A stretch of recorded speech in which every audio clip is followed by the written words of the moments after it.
Hello നമസ്കാരം, ഞാൻ doctor serine. ആയുർവേദം ചാനലിന്റെ പുതിയ എപ്പിസോഡിലേക്ക് എല്ലാ പ്രേക്ഷകർക്കും ഒരിക്കൽ കൂടി സ്വാഗതം. ഇന്ന് നമ്മൾ ഡിസ്കസ് ചെയ്യാനായിട്ട് പോകുന്നത് പാചകം ചെയ്യാൻ ഉപയോഗിക്കുന്ന എണ്ണ ഏതാണ് നല്ലത്, അതുപോലെ തന്നെ നമ്മൾ ഈ പാചകത്തിന് ഉപയോഗിക്കുന്ന എണ്ണ ഡെയിലി യൂസ് ചെയ്യുന്ന സമയത്ത് നമ്മുടെ ശരീരത്തിലെ കൊളസ്ട്രോളിന്റെ അളവ് കൂടുമോ, ശരീരത്തിന് എന്തെങ്കിലും സൈഡ് ഇഫക്ട്സുകൾ ഉണ്ടാകുമോ, അത്തരം കാര്യങ്ങളാണ് ഇന്ന് നമ്മൾ ഡിസ്കസ് ചെയ്യുന്നത്. അപ്പോൾ പൂർണ്ണമായിട്ടും വീഡിയോ കാണാം. ഇഷ്ടപ്പെടുകയാണെങ്കിൽ തീർച്ചയായിട്ടും ലൈക്ക് ചെയ്യുക. ഓക്കെ, അപ്പൊ നമുക്ക് ടോപ്പിക്കിലേക്ക് കടക്കാം. അപ്പൊ പാചകത്തിന് ഉപയോഗിക്കുന്ന എണ്ണ, ഫസ്റ്റ് നമുക്ക് എണ്ണ എന്താന്നുള്ളത് നിർവചിക്കാം. എണ്ണ എന്ന് പറയുന്നത് ദ്രവരൂപത്തിലുള്ള കൊഴുപ്പിനെയാണ് നമ്മൾ എണ്ണ എന്ന് പറയുന്നത്. ഓക്കെ, അതായത് ലിക്വിഡ് ഫോം ഓഫ് ഫാറ്റ്. അപ്പൊ നമുക്കറിയാം അതിൽ ഫാറ്റ് എന്തായാലും ഉണ്ട്. അപ്പൊ ഫാറ്റ് നമ്മുടെ ശരീരത്തിലേക്ക് കൂടുതൽ ചെല്ലുന്നത് നല്ലതാണോ? അല്ല. അപ്പൊ നമ്മൾ ഓയിൽ കൂടുതലായിട്ട് യൂസ് ചെയ്യാൻ എന്ത് സംഭവിക്കും? നമ്മുടെ ശരീരത്തിലേക്ക് ഫാറ്റ് അമിതമായിട്ട് അടിഞ്ഞുകൂടും. അപ്പോൾ അത് അമിതമായിട്ട് നമ്മൾ ഓയിൽ യൂസ് ചെയ്യുന്നത് എന്തുകൊണ്ടും നല്ലതല്ല. ഇനി നമ്മൾ ശ്രദ്ധിക്കേണ്ടത്, ഒരു ടേബിൾ സ്പൂൺ ഷുഗർ നമ്മൾ എടുക്കുകയാണെങ്കിൽ അതിൽ ഏകദേശം ഒരു 15 to 20 കലോറി നമ്മുടെ ശരീരത്തിന്റെ ഉള്ളിലേക്ക് ചെല്ലുന്നുണ്ട്. അതുപോലെ തന്നെ നമ്മൾ അതേ അളവിൽ തന്നെ നമ്മൾ ഓയിൽ എടുക്കുകയാണെങ്കിൽ ഇത് 45 to 50 ഗ്രാം ഓഫ് കലോറി നമ്മുടെ ശരീരത്തിലേക്ക് ചെല്ലുന്നുണ്ട്. അപ്പൊ അത്രയധികം കലോറീസ് നമുക്ക് ഒരു ടേബിൾ സ്പൂൺ ഓയിലിൽ തന്നെ ചെല്ലുന്നുണ്ട്. അപ്പൊ നമ്മൾ കറികളിലും മറ്റു ഫുഡ് ഐറ്റംസിലും നമ്മളൊരു 10 ടേബിൾ സ്പൂൺ ഓയിലെങ്കിലും ഉപയോഗിക്കും. അപ്പൊ ആ രീതിയിൽ നമ്മൾ ഉപയോഗിക്കുകയാണെങ്കിൽ ഏകദേശം ഒരു 400 to 450 കലോറി നമ്മുടെ ശരീരത്തിലേക്ക് ചെല്ലുന്നുണ്ട് എന്നുള്ളതാണ് യാഥാർത്ഥ്യം. അപ്പൊ അത് ഒരിക്കലും നമുക്ക് ഇത്രയധികം കലോറീസ് ചെല്ലുന്നത് ശരീരത്തിന് ഗുണമായിരിക്കോ ദോഷമായിരിക്കോ എന്ന് നിങ്ങൾക്ക് ഇപ്പൊ തന്നെ ചിന്തിക്കാനായിട്ട് സാധിക്കും. തീർച്ചയായിട്ടും ദോഷങ്ങൾ തന്നെയാണ് ഉണ്ടാക്കുന്നത്. ഇനി ഏത് ഓയിലാണ് ഏറ്റവും അനുയോജ്യമായത് എന്നുള്ളൊരു ക്വസ്റ്റ്യൻ ഉണ്ട്. അതിന്റെ ഉത്തരം നമുക്ക് വഴിയെ പറയാം. അതിനു മുൻപ് നമ്മൾ പാചകത്തിന് ഉപയോഗിക്കുന്ന പലതരം എണ്ണകളെ കുറിച്ച് നമുക്ക് പറയാം. പാചകത്തിന് ഉപയോഗിക്കുന്ന എണ്ണ എന്ന് പറയുമ്പോൾ നമ്മൾ ഏറ്റവും ഉപയോഗിക്കുന്ന ഒന്നാണ് കോക്കനട്ട് ഓയിൽ. പ്രത്യേകിച്ച് മലയാളീസ് കേരം എന്ന് പറയുന്ന വെളിച്ചെണ്ണ നമ്മൾ ഒരുപാട് യൂസ് ചെയ്യാറുണ്ട് അല്ലെ. കോക്കനട്ട് ഓയിൽ യൂസ് ചെയ്യാറുണ്ട്. പിന്നെ സൺഫ്ലവർ ഓയിൽ യൂസ് ചെയ്യാറുണ്ട്, കടുകെണ്ണ ഉപയോഗിക്കാറുണ്ട്, അതുപോലെ സെസം ഓയിൽ ഉപയോഗിക്കാറുണ്ട്, അതുപോലെ തന്നെ ആൽമണ്ട് ഓയിൽ യൂസ് ചെയ്യാറുണ്ട്, പീനട്ട് ഓയിൽ യൂസ് ചെയ്യാറുണ്ട്, തവിടെണ്ണ ഉപയോഗിക്കാറുണ്ട്. അതുപോലെ തന്നെ പലതരത്തിലുള്ള ഓയിൽസ് നമ്മൾ യൂസ് ചെയ്യാറുണ്ട്. പാം ഓയിൽ യൂസ് ചെയ്യാറുണ്ട്. മനസ്സിലായി? അങ്ങനെ പല ടൈപ്പ് ഓഫ് ഓയിൽസ് നമ്മൾ എല്ലാവരും യൂസ് ചെയ്യുന്നവരാണ്. അപ്പൊ ഇതിൽ ഏറ്റവും നന്നായിട്ട് നമ്മൾ ഉപയോഗിക്കേണ്ടത് ഏത് ഓയിലാണ്, ഏറ്റവും നല്ല ഓയിൽ ഏതാണെന്നൊക്കെ എല്ലാവർക്കും സംശയമുണ്ട്. അപ്പൊ ഏറ്റവും നല്ല ഓയിൽ എന്ന് പറയുന്നത് ഓരോ പാചകത്തിനനുസരിച്ചാണ് ഏറ്റവും നല്ല ഓയിൽ നമ്മൾ എടുക്കേണ്ടത്.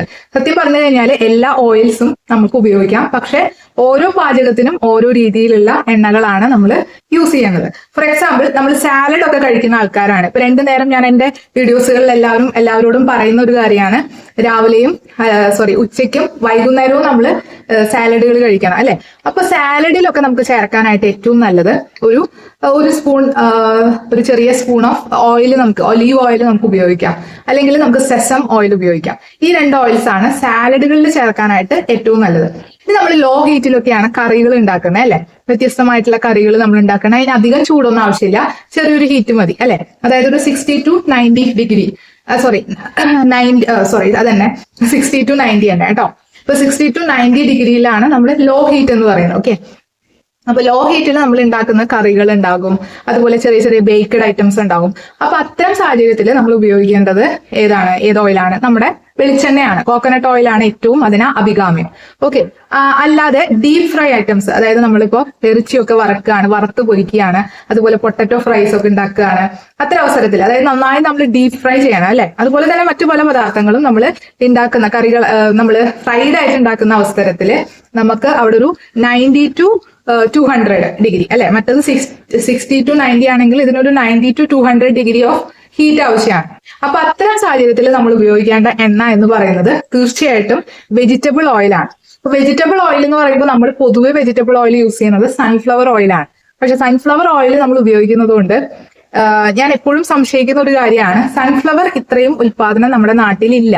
പിന്നെ എങ്ങനെ ഇവർക്ക് ഇത്രയധികം സൺഫ്ലവർ ഓയിൽ യൂസ് ചെയ്യാനായിട്ട്, അല്ലെങ്കിൽ അത് പുറത്തേക്ക് സെയിൽ ചെയ്യാനായിട്ട് സാധിക്കുന്നു എന്നുള്ളത് വലിയൊരു ക്വസ്റ്റ്യൻ മാർക്ക് തന്നെയാണ് അല്ലെ. അപ്പൊ അതുകൊണ്ട് തന്നെ ഞാൻ ഒരിക്കലും സൺഫ്ലവർ ഓയിൽ പ്രൊമോട്ട് ചെയ്യുന്നില്ല. പക്ഷെ അത് നിങ്ങളുടെ ഇഷ്ടമാണ്, നിങ്ങൾക്ക് യൂസ് ചെയ്യണമെങ്കിൽ ഉപയോഗിക്കാം. പക്ഷെ ചിന്തിക്കുക, ഇത്രയധികം സൺഫ്ലവർ നമ്മുടെ നാട്ടിൽ പ്രൊഡ്യൂസ് ചെയ്യപ്പെടുന്നില്ല, അല്ലെങ്കിൽ ഉണ്ടാവുന്നില്ല. പിന്നെ എങ്ങനെ ഇവർക്ക് ഇങ്ങനെ ഇത്രയധികം സൺഫ്ലവർ ഓയിൽ ഇത്രയും ചെറിയ ഒരു എമൗണ്ടില്, ക്വാണ്ടിറ്റിയും നല്ല രീതിയിൽ ഉണ്ടായി ഈ രീതിയിൽ അവർക്ക് വിൽക്കപ്പെടാൻ സാധിക്കുന്നു എന്നുള്ളത് ചിന്തിക്കുമ്പോൾ ആ കാര്യത്തിൽ വലിയൊരു സംശയം നിലനിൽക്കുന്നുണ്ട്. ഓക്കെ, എനിവേ നമുക്കത് വിടാം. പിന്നെ വരുന്നത് നമുക്ക് കനോല ഓയിൽ എന്ന് പറഞ്ഞ ഒരു ഓയിലാണ്. കനോള ഓയിൽ നമുക്ക് ഉപയോഗിക്കാനായിട്ട് പറ്റും. ഈ ഒരു 90 to 200 ഡിഗ്രി ഓഫ് ഹീറ്റ് ഉള്ള അവസരത്തിൽ നമുക്ക് എണ്ണകളായിട്ട് ഇത് ഉപയോഗിക്കാം. പിന്നെ വരുന്നതാണ് ഗ്രിൽഡ് ചിക്കൻ നമ്മൾ ഉപയോഗിക്കാറ്. ഗ്രിൽഡ് ആയിട്ടുള്ള പല പല മീറ്റിന്റെ ഐറ്റംസ് നമ്മൾ ഉപയോഗിക്കാറുണ്ട്. അപ്പൊ ഗ്രിൽഡ് വരുന്ന സമയത്ത് ഒരു 200 to 300 ഡിഗ്രി ഏകദേശം വരും കേട്ടോ ഹീറ്റ്. അപ്പൊ അത്തരം സാഹചര്യത്തിൽ നമ്മൾ ഉപയോഗിക്കേണ്ടത് ഏതാണ്? തീർച്ചയായിട്ടും അവക്കാഡോ ഓയിലാണ്. അവക്കാഡോ ഓയിലിനാണ് ഇത്രയധികം ഹീറ്റിൽ നമുക്ക് ചെയ്യാൻ പറ്റുന്ന ആ ഒരു ഇത് ഉള്ളത്. അപ്പൊ അതുകൊണ്ട് തന്നെ അവക്കാഡോ ഓയിൽ നമുക്ക് യൂസ് ചെയ്യാം.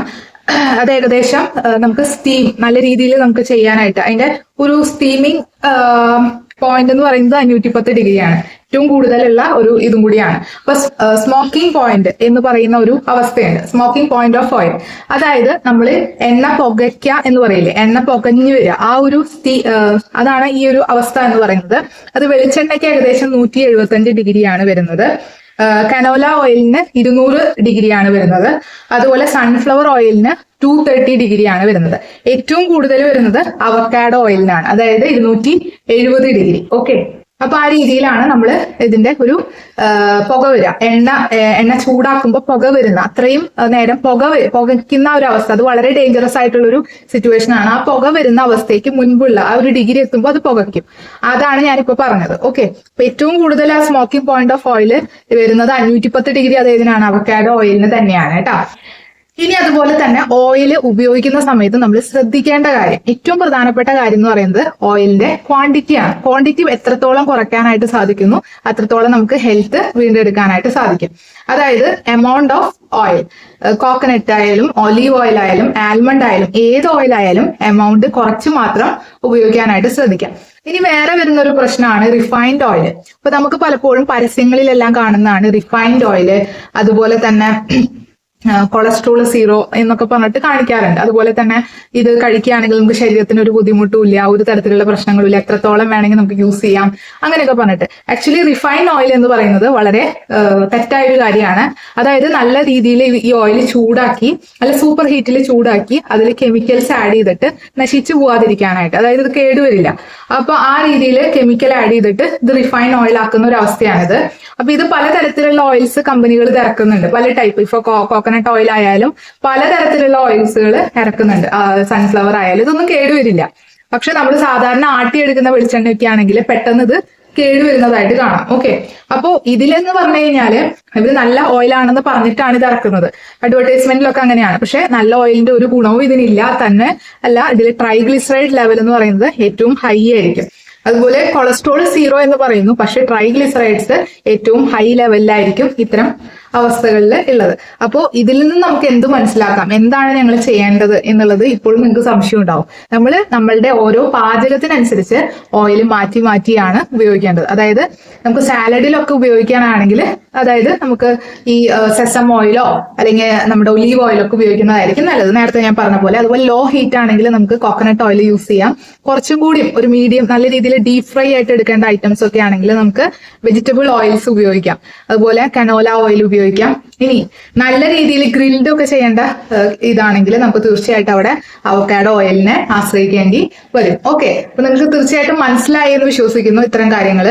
പിന്നെ അതുപോലെ തന്നെ അതായത് സാച്ചുറേറ്റഡ് ഫാറ്റി ആസിഡ് എന്ന് പറയുന്നത് കൂടുക എന്നുള്ളത് ശരീരത്തിന് പൊട്ട കാര്യമാണ്. എപ്പോഴും പോളി സാച്ചുറേറ്റഡ് ഫാറ്റി ആസിഡ്, അതാണ് അൺസാച്ചുറേറ്റഡ് ഫാറ്റി ആസിഡ് ആണ് ഏറ്റവും നല്ലത്, പോളി. അപ്പൊ അത് നമുക്ക് പലപ്പോഴും അത്തരം ഓയിൽസ് ഒക്കെ കിട്ടാനുള്ള അവൈലബിലിറ്റി വളരെ കുറവാണ്. പക്ഷെ അപ്പൊ നമുക്ക് ഈ സാച്ചുറേറ്റഡ് ഫാറ്റി ആസിഡിനെ തന്നെ ആശ്രയിക്കേണ്ടി വരും. പക്ഷെ എന്നിരുന്നാലും നമ്മളത് കുറച്ച് മാത്രം ഉപയോഗിക്കുക എന്നുള്ളതാണ് ഇതിൽ നിന്ന് എനിക്ക് പറയാനുള്ളത്. ഓക്കെ, അപ്പൊ സൺഫ്ലവറിനെ കുറിച്ച് പറഞ്ഞത് എല്ലാവരും ഓർക്കുക.